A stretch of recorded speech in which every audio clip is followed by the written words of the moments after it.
Back to my channel. In today's video, we're learning how to make a heart using the pleated crinoline. Okay, so I have with me the following materials to work with. This is the pleated crinoline, and I have this my blocked base. I blocked this with a paper mat material, and I'm going to cover it with fabric. So I have my UHU glue, a pair of scissors, needle and thread. Okay, and I have this fabric I'm going to be using to cover my blocked base. It's called the metallic fabric, but you can always use any other fabric of choice. Okay, so I have my applique, okay, and my trimmers. I have trimmers, and I have the plier. I have my heart wire.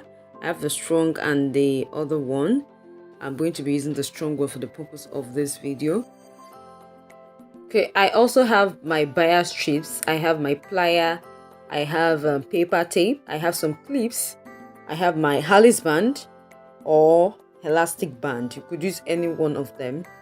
So to start with, I have my wire, and the length is about 55 inches. 55 inches, and I have overlapped the two ends and wrapped with paper tape. I believe you should know how to do this. You can check my other videos on how to make fascinators for you to be able to get this part. So with the help of my UHU glue, I'm going to wrap the wire. I'm going to cover the wire round with my bias strip.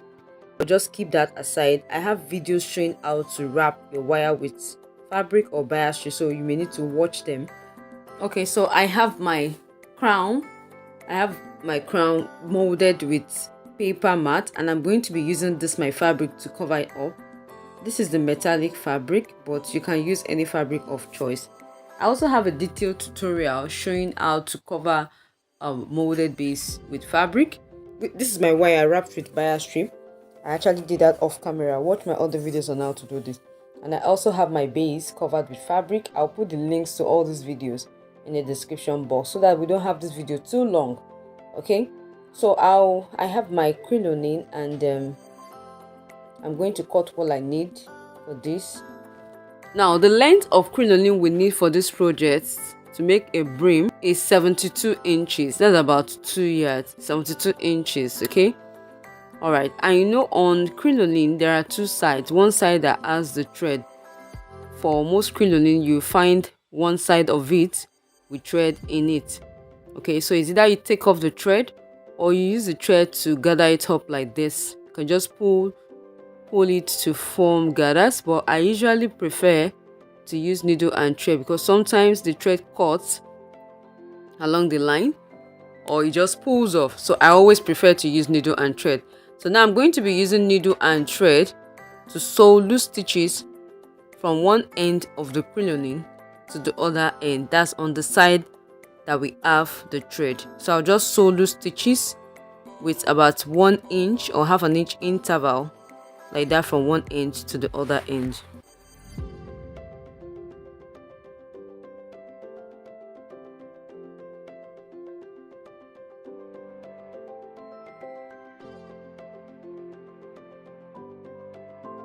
I've gotten to the other end of the crinoline, okay, and so I'm going to be gluing the two ends together.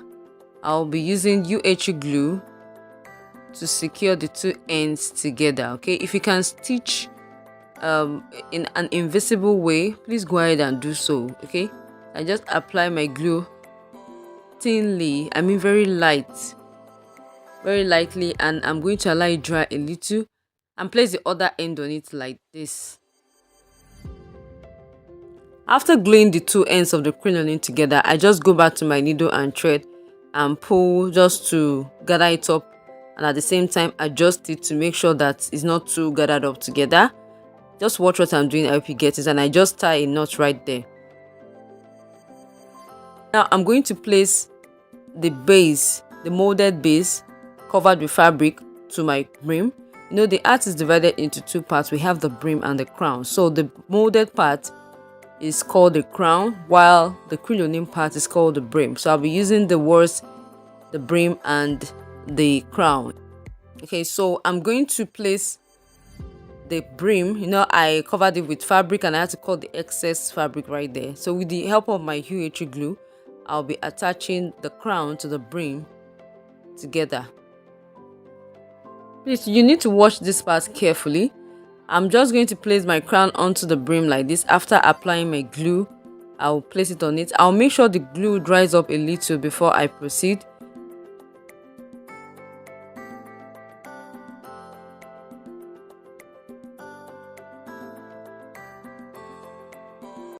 I use my clips to hold the brim down to the crown like this, and the crinoline is kind of pleated, so you can easily drag it to expand kind of while trying to clip it to the brim.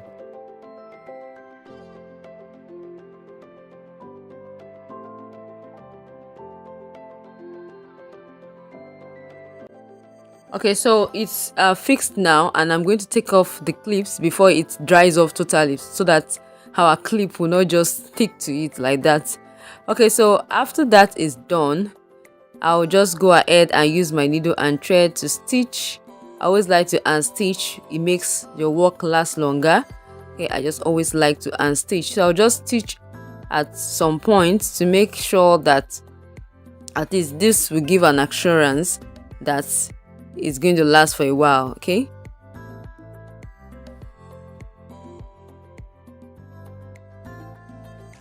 The next step is to fix our elastic band, and I have my elastic which is 17 inches. Between 16 to 18 inches is fine depending on the head size, but 17 inches should be standard. Okay, and it also depends on how stretchy the elastic band is. In place of an elastic, you can use Alice band. So if you want to use Alice band for yours, you can just go ahead and you can just keep this part. So I used my needle and thread to secure the elastic to my hat, as you can see.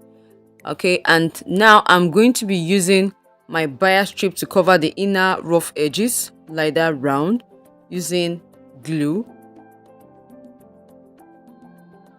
Like I said earlier, another option is to use Alice band, okay, as the holder. Okay, but if that is the case, you need to finish the whole process before you attach your Alice band if you're going to be using Alice band. So now the next step is for us to fix our hat wire, and we'll be doing that with needle and thread. So I'll just place my wire like this and then place my hat onto it, and I start tacking using needle and thread neatly.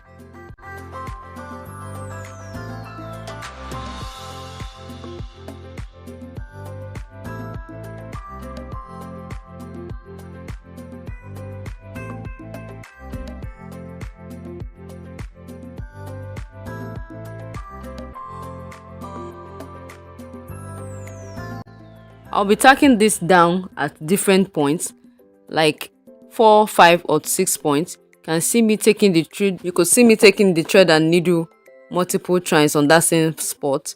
I did this on 5 more spots, and that holds the wire firmly to the brim.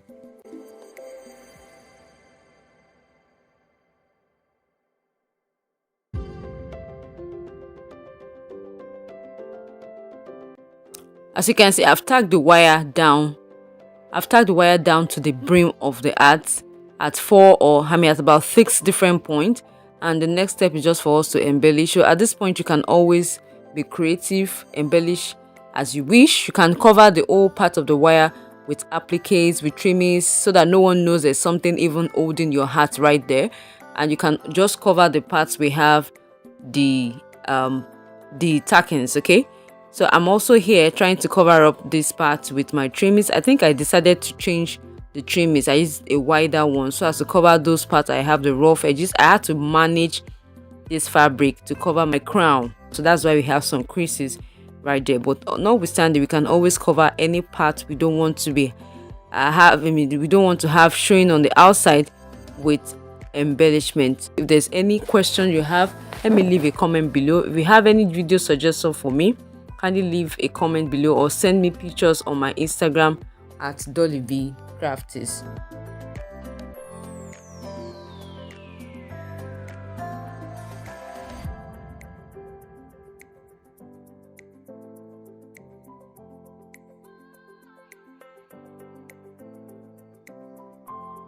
I thank you so much for all your support so far. If you're new to my channel, I share headwear tutorials, DIYs, and business tips and tips. If it's something you're interested in, kindly subscribe so you don't miss out of any of my videos. So I've turned the art upside down, and I'm also going to cover the under part of the wire with my bias strip, just to hide the fact that we have a wire there. Okay, I'll do that round, and also come to the inner part of the art. I explained earlier that we're supposed to cover the inner rough edges. I'll do that as well, but that will be towards the end of the whole process. Okay, finally what I did was to just cut a little piece of crinoline, which I used in creating a beautiful rose.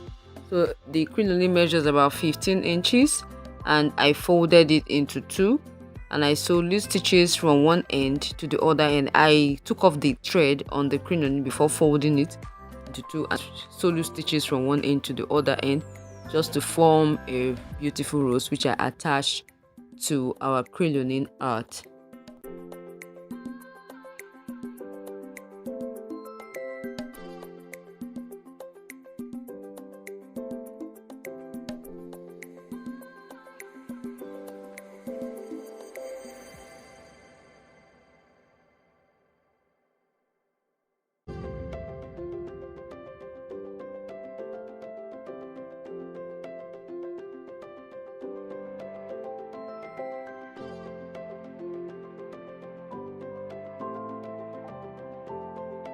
And that is all about the making of this beautiful crinoline art. I hope you enjoyed this video.